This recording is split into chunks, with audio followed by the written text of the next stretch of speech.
मन हेलावून टाकणारा संतोष अण्णा देशमुखांच्या हत्या प्रकरणातले 15 व्हिडिओ आणि 8 फोटो हे दोषारोपपत्रात समाविष्ट आहेत. यातले काही व्हिडिओ समाज माध्यमामध्ये व्हायरल झाले आणि प्रत्येकाच्या तळपायाची आग मस्तकाला गेलेली आहे. कारण हे फोटोच असे देशमुखांना प्रचंड मारहाण करण्यात आलेले आहे. त्यांचं रक्त ओघळत आहे. कोणी त्यांची पॅन्ट काढत आहे, कोणी त्यांचं शर्ट ओरबडून काढत आहे आणि तो असा गोल फिरवत आहे.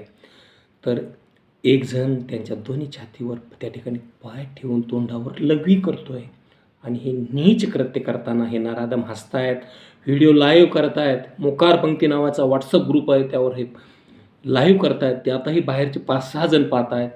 मग आणखी कोणी पाहिलं हे आता तपासातून बाहेर येईल, परंतु ही गंभीर घटना आहे. आता धनंजय मुंडेचा राजीनामा घेतला जाईल, अजितदादांना थोडी लाज वाटेल, परंतु हे प्रकरण फार गंभीर आहे, बीड बंद आहे. अत्यंत प्रक्षोभक अशा प्रकारचं वातावरण या ठिकाणी तयार झालं आहे. याला मराठा वर्सेस वंजारी असा वाद देण्याचा प्रयत्न करण्यात आला, परंतु असा वाद नव्हता भावानं.